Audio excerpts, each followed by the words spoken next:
2026 ജനുവരി 30 മഹാത്മാഗാന്ധിയുടെ രക്തസാക്ഷിത്വ ദിനം. ദില്ലി ദാലിയുടെ പ്രത്യേക പോഡ്കാസ്റ്റിലേക്ക് സ്വാഗതം. ഞാൻ എസ് ഗോപാലകൃഷ്ണൻ. 2025 സെപ്റ്റംബർ മാസത്തിൽ മാതൃഭൂമി ആഴ്ചപ്പതിപ്പിൽ എഴുതിയ അപ്രായോഗികതയുടെ പ്രയോഗം എന്ന ലേഖനത്തിൻ്റെ പോഡ്കാസ്റ്റ് രൂപമാണ് ഈ രക്തസാക്ഷിത്വ ദിനത്തിൽ അവതരിപ്പിക്കുന്നത്. 2025 കേരളത്തിൽ ചർച്ച ചെയ്യപ്പെട്ട ഒരു മുൻ കോൺഗ്രസ് നേതാവിൻ്റെ പേര് സർ ചേറ്റൂർ ശങ്കരൻ നായർ എന്നായിരുന്നു. അദ്ദേഹം ഇന്ത്യൻ നാഷണൽ കോൺഗ്രസിൻ്റെ അധ്യക്ഷനായ 1897 ദക്ഷിണാഫ്രിക്കയിലെ ഡർബനിൽ വെള്ളക്കാരുടെ ഒരു സംഘം മോഹൻദാസ് കരംചന്ദ് ഗാന്ധി എന്ന ഇന്ത്യൻ ബാരിസ്റ്ററെ ചീമുട്ടയെറിയുകയും ആക്രമിക്കുകയും ചെയ്തിരുന്നു. തെറ്റിദ്ധാരണ മൂലമാണ് ആൾക്കൂട്ടം തന്നെ ആക്രമിച്ചതെന്നും അതിനാൽ അക്രമികൾക്കെതിരെ പരാതിയില്ലെന്നും ഗാന്ധി പോലീസിനോട് പറഞ്ഞു. പ്ലേറ്റോ എഴുതിയ സോക്രട്ടീസിൻ്റെ ആത്മപ്രതിരോധം ഗാന്ധി ഗുജറാത്തിയിലേക്ക് വിവർത്തനം ചെയ്ത 1908 സർ സി ശങ്കരൻ നായർ എന്ന പ്രതിഭാശാലിയായ അഭിഭാഷകൻ ബ്രിട്ടീഷ് കോടതിയിലെ മദ്രാസ് ഹൈക്കോടതിയിൽ ജഡ്ജിയായി. 1915 ഗാന്ധി ഇന്ത്യയിലേക്ക് തിരിച്ചെത്തിയത്. അക്കൊല്ലമാണ് സർ സി ശങ്കരൻ നായരുടെ മദ്രാസ് ഹൈക്കോടതി ജഡ്ജി പദവിയുടെ കാലാവധി തീർന്നത്. ഗാന്ധി ഇന്ത്യയിലെ കോൺഗ്രസിൽ സജീവമായി 7 കൊല്ലങ്ങൾ കഴിഞ്ഞപ്പോൾ 1922 ശങ്കരൻ നായർ ഗാന്ധിയെ അപ്രായോഗികനായ അരാജകവാദി എന്ന് വിളിച്ചു.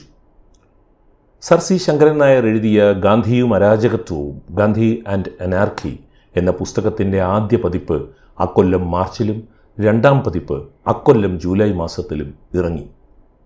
ഇന്ത്യയിൽ ഇറങ്ങിയ ഏറ്റവും സമഗ്രമായ ആദ്യ ഗാന്ധി വിമർശം ഒരു മലയാളി എഴുതിയ ആ പുസ്തകമായിരുന്നു.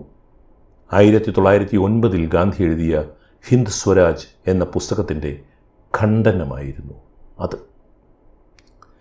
ചേറ്റൂർ ശങ്കരൻ നായർ അതീവ സത്യസന്ധനും അനിവാര്യമായ ഇന്ത്യൻ സ്വാതന്ത്ര്യത്തിൻ്റെ പ്രയോക്താവും പോരാളിയുമായിരുന്നു. 1919 ജാലിയൻ വാലാബാഗ് കൂട്ടക്കൊലയിൽ പ്രതിഷേധിച്ച് രവീന്ദ്രനാഥ് ടാഗോർ സർ പദവി ബ്രിട്ടീഷ് സർക്കാരിന് തിരികെ കൊടുത്തു. അക്കൊല്ലം തന്നെ ചേറ്റൂർ ശങ്കരൻ നായർ ജാലിയൻ വാലാബാഗിലെ കൂട്ടക്കൊലയ്ക്ക് കൽപ്പന നൽകിയ ലഫ്റ്റനൻറ്റ് ഗവർണർ ജനറൽ ഡയറിനെ കോടതിയിൽ സധൈര്യം വെല്ലുവിളിച്ചയാളാണ്. ആ കേസും ശങ്കരൻ നായരുടെ വാദവും ഇന്ത്യൻ സ്വാതന്ത്ര്യ സമരത്തിലെ അവിസ്മരണീയ അധ്യായമാണ്. ഡയറിനെതിരെ സർക്കാരിന് നടപടിയെടുക്കേണ്ടി വന്നു. ഗാന്ധിയാകട്ടെ ജാലിയൻ വാലാബാഗ് പ്രശ്നത്തിൽ ഇന്ത്യയിലെ ജനങ്ങളോട് ഒരു ദിവസത്തെ ഉപവാസത്തിന് ആഹ്വാനം ചെയ്തു. ബ്രിട്ടീഷ് സർക്കാരിനോട് അഹിംസാത്മകമായ നിസ്സഹകരണ സമരം പ്രഖ്യാപിച്ചു.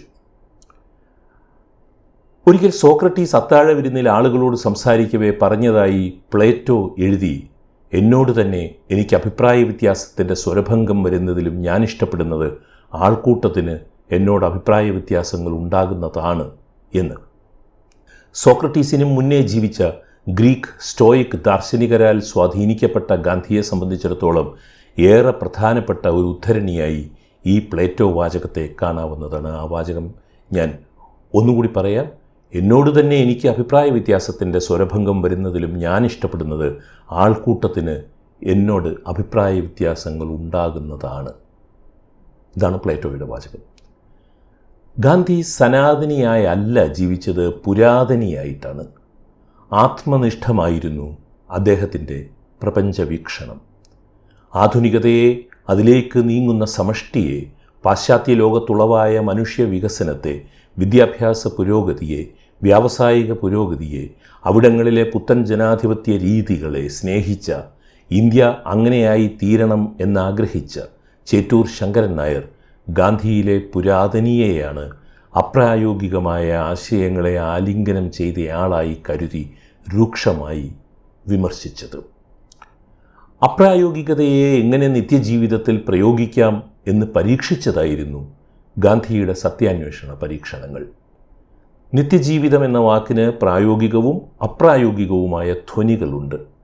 നമുക്ക് ചുറ്റുമുള്ള സമകാലത്തിലെ ജീവിതങ്ങൾ എന്ന ഒരു ധ്വനിയുണ്ട്. മറിച്ച് നശിക്കാത്ത ജീവൻ എന്ന ഒരു ധ്വനിയുമുണ്ട്. വധശിക്ഷയുടെ ഭാഗമായി സോക്രട്ടീസ് വിഷം കഴിച്ചു. വിഷം ഉദരഭാഗത്തെ തണുപ്പിച്ചു തുടങ്ങിയപ്പോൾ അദ്ദേഹം കൂടെയുണ്ടായിരുന്ന ധനികനും ഭരണകേന്ദ്രങ്ങളിൽ സ്വാധീനവുമുണ്ടായിരുന്നയാളായിരുന്ന ക്രീറ്റോയോട് പറഞ്ഞു, ഞാൻ അസ്കലോപ്പിയോസിന് ഒരു പൂവൻ കോഴിയെ കടപ്പെട്ടിട്ടുണ്ട്, കൊടുത്തേക്കണേ എന്ന്. അസ്കലോപ്പിയോസ് നിത്യജീവൻ ഉറപ്പുവരുത്തുന്ന ദേവതയായിരുന്നു. രാത്രിയിൽ ഓരോ പൂവൻ കോഴിയെയും ബലി കൊടുത്തു കഴിഞ്ഞ് പിറ്റേന്ന് സൂര്യൻ ഉദിക്കുമ്പോൾ മറ്റൊരു പൂവൻ കോഴി പുലർക്കാലത്തെ കൂവി ഉണർത്തുന്നത് കേട്ട് ക്രീറ്റോ ഉണരുമെന്ന് സോക്രട്ടീസിന് അറിയാമായിരുന്നു. ഗാന്ധിയുടെ ബലി കഴിഞ്ഞിട്ടും നിത്യജീവനായി അദ്ദേഹം നമ്മെ ഉണർത്തിക്കൊണ്ടിരിക്കുന്നത് ആ ജീവിതം അപ്രായോഗികതകളെ പ്രയോഗിച്ചതുകൊണ്ടാണ്. ചേറ്റൂർ ശങ്കരൻ നായരുടെ ഗാന്ധിയും അരാജകത്വവും എന്ന പുസ്തകത്തിലെ 2 ഭാഗങ്ങളാണ് ഈ പോഡ്കാസ്റ്റിൻ്റെ ചർച്ചാ പരിസരം. 1 അതിൻ്റെ മുഖവുര, 2 ആദ്യ അധ്യായമായ ഗാന്ധിയുടെ ദർശനം. നാം നിരന്തരം കേട്ടുകൊണ്ടിരിക്കുന്ന ഗാന്ധി വിമർശങ്ങൾ തന്നെയാണ് ഇവ.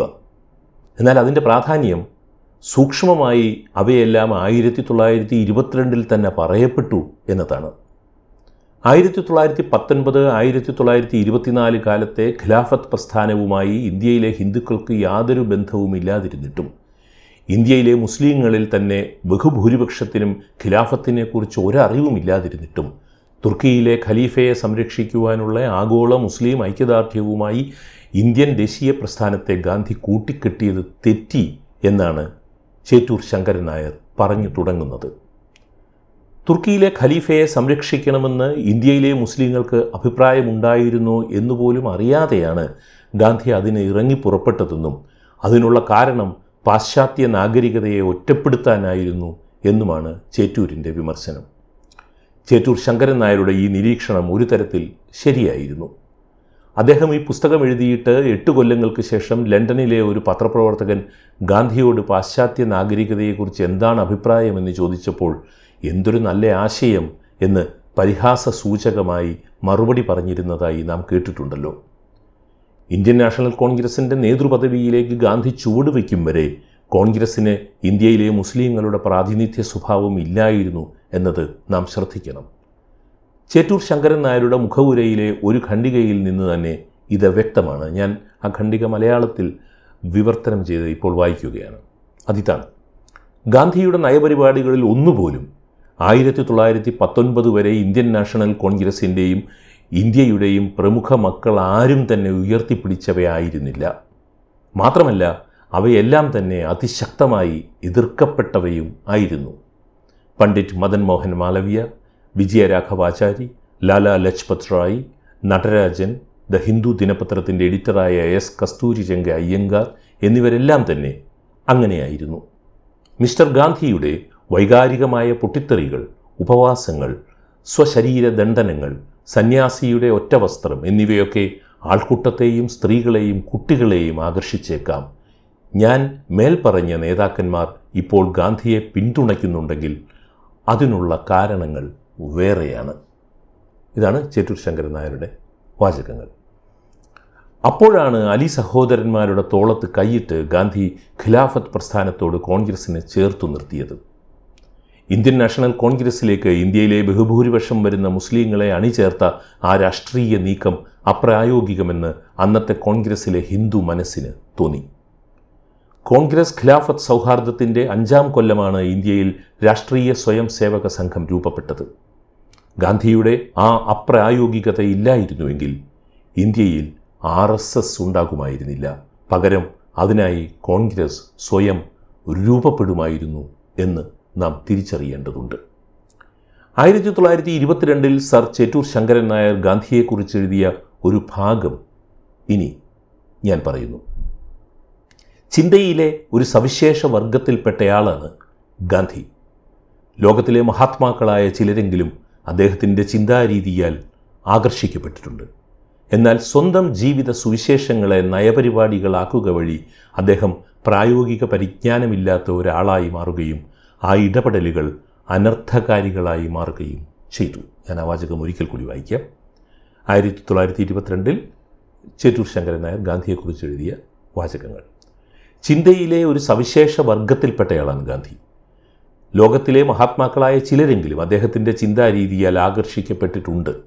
എന്നാൽ സ്വന്തം ജീവിത സുവിശേഷങ്ങളെ നയപരിപാടികളാക്കുക വഴി അദ്ദേഹം പ്രായോഗിക പരിജ്ഞാനമില്ലാത്ത ഒരാളായി മാറുകയും ആ ഇടപെടലുകൾ അനർത്ഥകാരികളായി മാറുകയും ചെയ്തു. മത്തായിയുടെ സുവിശേഷത്തിലെ 5:39 പ്രായോഗികമാണോ? മത്തായിയുടെ സുവിശേഷത്തിലെ 5:39 പ്രായോഗികമാണോ? ആ വചനങ്ങൾ എന്തെങ്കിലും വിധേന മനുഷ്യ സമൂഹത്തിന് ഗുണം ചെയ്തിട്ടുണ്ടോ? എന്തെങ്കിലും സംഘർഷത്തെ പ്രായോഗികമായി അനുരഞ്ജിപ്പിക്കുന്നതിന് ആ വാചകങ്ങൾ സഹായകമായിട്ടുണ്ടോ? യേശു പറഞ്ഞു, ഞാനോ നിങ്ങളോട് പറയുന്നത് ദുഷ്ടനോട് എതിർക്കരുത്, നിന്നെ വലത് കരണത്തടിക്കുന്നവന് മറ്റേ കരണവും തിരിച്ചു കാണിക്കുക. ഞാനോ നിങ്ങളോട് പറയുന്നത് ദുഷ്ടനോട് എതിർക്കരുത്, നിന്നെ വലത് കരണത്തടിക്കുന്നവന് മറ്റേ കരണവും തിരിച്ചു കാണിക്കുക. ലോകചരിത്രത്തിലെ ഹിംസാരൂപങ്ങളുടെ ഏറ്റവും മോശം മാതൃകകളിലൊന്നായി നമ്മുടെ മുന്നിലുള്ള ബെന്യാമിൻ നെതന്യാഹുവിനോട് ഈ സമീപനം ഗുണപ്രദമാകുമോ? പ്രായോഗികവാദികളായിരുന്നെങ്കിൽ ക്രിസ്തു ക്രൂശിക്കപ്പെടില്ലായിരുന്നു, സോക്രട്ടീസിന് വിഷം കുടിച്ചു മരിക്കേണ്ടി വരില്ലായിരുന്നു, ഗാന്ധി കൊല്ലപ്പെടില്ലായിരുന്നു. നിത്യപരിണാമിയായിരുന്ന ഗാന്ധിയിലെ വൻ മാറ്റങ്ങൾ കാണുന്നതിന് മുൻപ് തന്നെ 1934 ചേറ്റൂർ ശങ്കരൻ നായർ അന്തരിച്ചു. ജാതി വ്യവസ്ഥ ഇന്ത്യയിലെ ഏറ്റവും വലിയ ഹിംസാ വ്യവസ്ഥയായിരുന്നു എന്നതിനാൽ ജാതി വ്യവസ്ഥയെ ന്യായീകരിക്കുക വഴി ഗാന്ധിയുടെ അഹിംസ അർത്ഥശൂന്യമാണെന്ന് ശങ്കരൻ നായർ വാദിക്കുന്നുണ്ട്. ഇക്കാലത്ത് അംബേദ്കർ വാദികളും ശക്തമായി ഉന്നയിച്ചു പോരുന്ന ഗാന്ധി വിമർശനമാണല്ലോ ഇത്. എന്നാൽ 1925 ശേഷം ഗാന്ധിയിൽ ശക്തമായ ജാതി നിർമ്മാർജ്ജന ചിന്തകൾ 1940കളായപ്പോഴേക്കും അദ്ദേഹത്തെ ഘട്ടം ഘട്ടമായി ഉടച്ചു വാർത്തിരുന്നു എന്ന് കാണാവുന്നതാണ്. ജാലിയൻവാലാബാഗ് കേസിൽ ചേറ്റൂർ ശങ്കരൻ നായർ വാദിച്ചതുപോലെ തന്നെ വൈക്കത്തെ നമ്പ്യാതിരി മനയിൽ ഗാന്ധിയും വധിച്ചു. അസ്പർശ്യർ ഇപ്പോൾ അനുഭവിക്കുന്നത് അവർ കഴിഞ്ഞ ജന്മത്തിൽ ചെയ്ത കർമ്മങ്ങളുടെ ഫലമാണെന്ന് പറഞ്ഞ നമ്പ്യാതിരിയോട് ഗാന്ധി പറഞ്ഞു, നിങ്ങളിൽ പ്രവർത്തിക്കുന്ന അധികാരം ജാലിയൻ വാലാബാഗിൽ നിരായുധർക്ക് നേരെ ജനറൽ ഡയർ ഉപയോഗിച്ച അതേ ഭാഷയാണ് എന്ന്. ഏകാന്തയോഗിയായ ഒരു സന്യാസി സ്വന്തം ജീവിതത്തിൽ ആത്മനിഷ്ഠമായ പരീക്ഷണങ്ങൾ നടത്തുന്നതിൽ തെറ്റില്ല എന്നും, എന്നാൽ തൻ്റെ മാത്രം ഉത്തമധാരണകൾ സമൂഹത്തിൽ അടിച്ചേൽപ്പിക്കുന്നത് തെറ്റാണെന്നുമാണ് ശങ്കരൻ നായർ പറയുന്നത്. ഇവിടെ അദ്ദേഹത്തിനൊരു പിശക് സംഭവിക്കുന്നുണ്ട്. ചേറ്റൂർ ശങ്കരൻ നായർ ആദരിക്കുന്ന നേതാക്കന്മാരും അവരവരുടെ സ്വന്തം ധാരണകളാണല്ലോ സമഷ്ടിയിൽ പ്രയോഗിച്ചത്. അത് മദൻ മോഹൻ മാളവ്യ ആയാലും വോൾട്ടയർ ആയാലും. അപ്പോൾ ചേറ്റൂർ ശങ്കരൻ നായർ എന്ന സൂക്ഷ്മദൃഷ്ടിയായ ഇന്ത്യാ സ്നേഹിയുടെ പ്രശ്നം ഗാന്ധിയിലുള്ള അപ്രായോഗികത എന്ന് അദ്ദേഹം കരുതിയ കാര്യങ്ങളുടെ പ്രയോഗമായിരുന്നു എന്ന് കാണാം. എന്നാൽ പ്രായോഗികമാണോ ധാർമ്മികത എന്ന പ്രശ്നം ഗാന്ധിയെ ഒരിക്കലും അലട്ടിയിരുന്നില്ല. പാശ്ചാത്യ ജനാധിപത്യത്തിൻ്റെ നല്ല വശങ്ങളും സഖാവ് ലെനിൻ്റെ വികസന നയങ്ങളും പ്രായോഗികമാണ് എന്ന് ഉറച്ചു വിശ്വസിച്ച പണ്ഡിറ്റ് ജവഹർലാൽ നെഹ്റു ഗാന്ധിയുടെ അപ്രായോഗികതകളെ തള്ളിപ്പറയാതിരുന്നത് അധികാരത്തിൽ തുടരാനുള്ള അടവ് നയം കൊണ്ടൊന്നുമായിരുന്നില്ല. മറിച്ച് അപ്രായോഗികതകൾ മനുഷ്യ മനസ്സിനും സമൂഹത്തിനും നൽകുന്ന സംഭാവനകളെക്കുറിച്ച് അദ്ദേഹത്തിന് ഒരു തുറന്ന മനസ്സുണ്ടായിരുന്നതിനാലാണ്. അപ്രായോഗികത സർഗാത്മകമാണ്.